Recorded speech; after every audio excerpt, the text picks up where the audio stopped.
Hi viewers, welcome to thinkers room. Friends, ఈ వీడియోలో మనము ఇటీవల అమెరికాలో న్యూయార్క్ సిటీలో జరిగినటువంటి మేయర్ ఎన్నికల్లో మన భారత సంతతికి చెందినటువంటి ఒక 34 ఏళ్ల ముస్లిం యువకుడైనటువంటి జోహ్రాన్ మమ్దాని అద్భుత విజయం సాధించడం ఇది సంచలనం అయింది. ప్రపంచవ్యాప్తంగా ఇది చర్చనీయాంశమైంది అనమాట.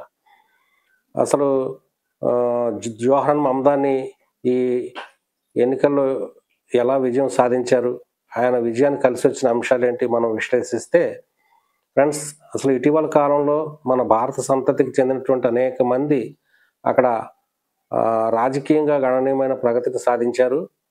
చాలామంది భారత సంతతికి చెందినటువంటి సెనేటర్లు కూడా అక్కడ ఉన్నారు. వివిధ చోట్ల మరి గవర్నర్లుగా కూడా ఎన్నికయ్యారు. అయితే అసలు మన భారత సంతతికి చెందినటువంటి ఈ అమెరికాలో ఉన్నటువంటి పొలిటికల్ పవర్లో ఉన్నటువంటి వారిని సమోసా కాకస్ అని పిలుస్తారు. సమోసా కాకస్ అని ఒక నిక్నేమ్ పెట్టారు. అది అమెరికన్లు పెట్టలేదు, మన భారత సంతతికి చెందిన వ్యక్తే పెట్టాడు ఆ పేరు. ఆ నిక్నేమ్ మన ఎవరైతే భారత సంతతికి చెంది అమెరికాలో ఉన్నటువంటి పొలిటికల్ పవర్లో ఉన్నటువంటి వారికి ఉపయోగిస్తున్నారు. అది ఒక సెనేటర్, భారత సంతతి సెనేటర్ అయినటువంటి రాజా కృష్ణమాచారి అని ఆయన 2017లోనే ఈ పేరుతో పిలిచారనమాట. అది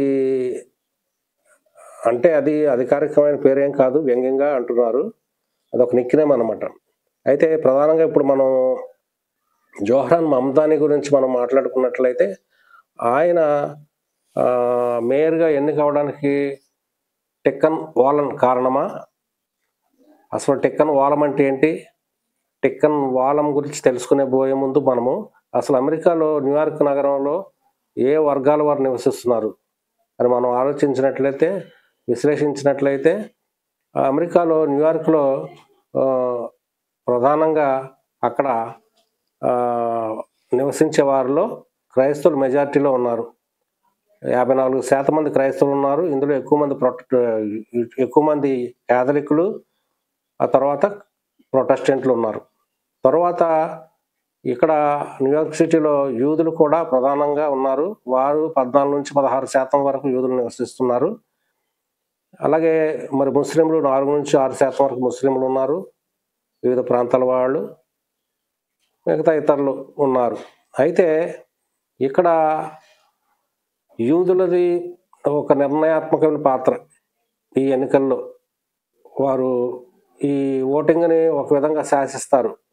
అటువంటి మరి వివిధ వర్గాల వారిని ఈయన ఎలా కూడగట్టుకున్నాడు, వారు మద్దతును ఎలా సంపాదించాడు, దీనికి టెక్కన్ వాలం కారణమా? అంటే టెక్కన్ వాలం అంటే ఏంటంటే, ఇది యూదుల్లో ఉండేటువంటి ఒక ప్రధానమైనటువంటి ప్రత్యేకమైనటువంటి భావజాలం లేదా విశ్వాసం అనుకోవచ్చు. ఈ టెక్కన్ వాలం అంటే ఏంటంటే, మెరుగైన ప్రపంచం కలిగి ఉండాలి, మెరుగైనటువంటి జీవన ప్రమాణాలు కలిగినటువంటి ప్రపంచాన్ని కలిగి ఉండాలి అనేది యూదుల భావన. అలాగే దాతృత్వము, అలాగే ప్రపంచ శ్రేయస్సు కోసం చేసే మంచి పనులను ప్రోత్సహించడం టెక్కన్ వాలం. కాబట్టి ఇటువంటి ప్రత్యేకమైన భావజాలం కలిగి ఉన్నటువంటి యూదులు ఇక్కడ గణనీయమైనటువంటి ప్రభావాన్ని చూపించారని చెప్పాలి. ముఖ్యంగా సాంప్రదాయ సనాతన యూదులు జోహ్రాన్ మమ్దానికి వ్యతిరేకంగా ఉన్నప్పటికీ ఇక్కడ యువతరం ప్రగతిశీలురు, ఉదారవాదము కలిగినటువంటి యూదుల్లో యువతరము ఎక్కువ మంది మమ్దానికి మద్దతుగా నిలిచారు. ఎందుకంటే కార్మిక హక్కులు, అలాగే మానవ హక్కులు, తర్వాత అనేకమైనటువంటి ప్రాథమిక అంశాలు, జీవన ప్రమాణాలు, వీటన్నిటిని పరిగణలో తీసుకుని మరి జోహ్రాన్ మమ్దానికి వారు యువకులు ఎక్కువగా మద్దతుగా నిలిచినట్టుగా తెలుస్తుందన్నమాట. ఎందుకంటే ఇక్కడ ఒక యూదు ఓటర్ అనేటువంటి ఒక అతను ఏం చెప్పాడంటే, అతను మన సమాజంలో ప్రాథమిక జీవన ప్రమాణాలు, అలాగే గృహ వసతి, ఆరోగ్య సంరక్షణ, విద్య, ప్రజా రవాణా, అలాగే మరి భద్రత, ఈ అంశాలు మనకి కావాలి. ముఖ్యంగా ఈ అంశాలన్నింటినీ కూడా మరి సరైనటువంటి దృక్పథంతో వీటి కోసం పాటుపడే వ్యక్తి జవహర్లాల్ మమ్దాని అని ఆ యువ యూత్ ఓటర్ అయినటువంటి బ్రూమ్ షీల్డ్స్ అని ఆయన చెప్పాడు.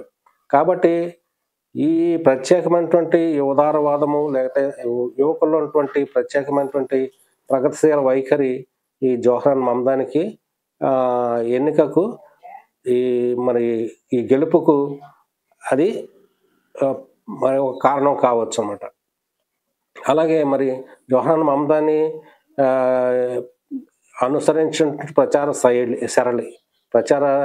శైలి ఆ ప్రచార శైలి కూడా ఎంతో ఆకట్టుకున్నదని చెప్పాలి. వివిధ వర్గాల వారిని ఆకట్టుకుంది. ఎందుకంటే ఈయన స్వతహాగా ఒక సినిమా దర్శకురాలు కుమారుడు కాబట్టి సినిమాటిక్గా కూడా ఆ యొక్క ప్రచారంలో కొన్ని టెక్నిక్ను పాటించాడు. అలాగే మరి సినిమా పాటలు పెట్టడం, డ్యాన్సులను పెట్టడం ఇవన్నీ కూడా చేయించాడు. ఎందుకంటే ఆయన తల్లి ఒక దర్శకురాలు, సలాం బాంబే సినిమా దర్శకురాలు మీరా నాయర్ కాబట్టి సినిమాటిక్గా అక్కడ ఒక నిమిషాలను వాడుకున్నాడు. అలాగే జవహర్లాల్ మమ్దాని ఇచ్చిన వాగ్దానాలు, ఆయన ఇచ్చిన వాగ్దానాలు ఏంటంటే అందరికీ మెరుగైన జీవన ప్రమాణాలు కల్పిస్తాను, అలాగే మరి అపార్ట్మెంట్లో అద్దెలను తగ్గిస్తాను, అలాగే నగరంలో ఉచిత బస్సు సదుపాయాన్ని కల్పిస్తాను, వీటన్నిటిని మరి వాగ్దానాలుగా ఆయన మరి ప్రజలకు తీసుకెళ్ళి అద్భుత విజయాన్ని సాధించాడు. కాబట్టి కులానికి మతానికి అతీతంగా, వర్గానికి అతీతంగా ఒక మైనారిటీ వర్గాన్ని ఒక మేయర్గా న్యూయార్క్ సిటీలో నిలపటం అనేది ఒక సంచలనమైన విషయం.